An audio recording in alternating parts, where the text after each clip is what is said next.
the main reason that I want to come to Australia this time is to test the waters. Obviously, I've achieved whatever I can in my homeland, and I want to step into a newer territory to explore myself as a rider. Any experience abroad when you go and ride with the best of jockeys. Everyone knows Australian racing is the best racing in the world, and it has been a long time a dream of mine to come and ride in Australia, which is finally coming into place. And I know it's going to be tough. It's not going to be easy, but I do want to try and explore how much ever I can when I'm fit and I'm well. I'm raring to go. And it's also it kind of recharges my batteries to come back. Have a short stint there, learn something from the best of the jockeys, the trainers. The atmosphere there is very different with racing. You get a lot of things to learn. So, I always try and go abroad every year to ride somewhere or the other in a new place and try and grab as much as I can to learn something new. And because of the pandemic, last few years, I couldn't travel. So, bang on this year, I mean, everything is open now. So, I want to come to Australia and I'm looking forward to the stint. I'd like to have as many as winners abroad outside of India. That's the primary reason I'm coming there. It's very important to have a great experience in your CV, in your racing records.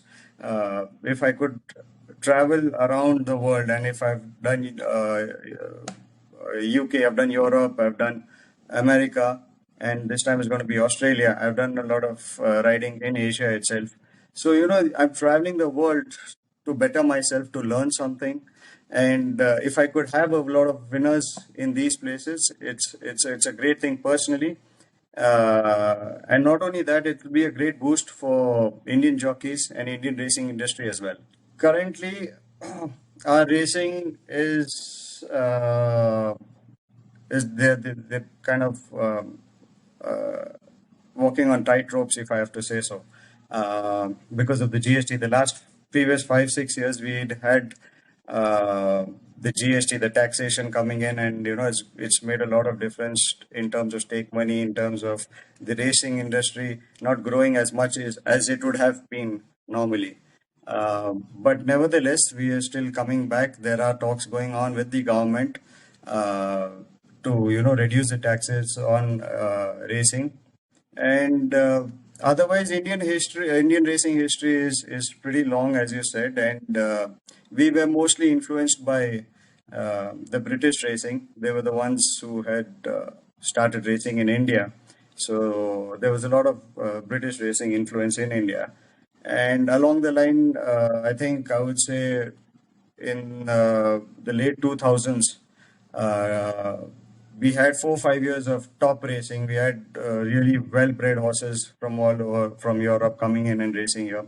Some of the horses like Be Safe and Quasar did really well. They were very well-bred. So yeah, in terms of racing, that's the scenario just now in India. We are a little bit on the in doldrums, but they're picking up, and hopefully we'll be there right back on the track again. And my favorite jockeys were Frankie Dettori and Joe Moreira. I really love their style of riding and uh, uh, they, the way they get the best out of the horse. That's outstanding, and I've always been a big fan. But I do love a lot of Australian jockeys. I currently see them. I think one of the best jockeys there just now, James McDonald and Jamie Carr, they're riding really well. And I like the way they position their horses and the way they finish with their horses. They're very smooth. There's a lot of things to learn, and hopefully I'll come there and be able to compete with them.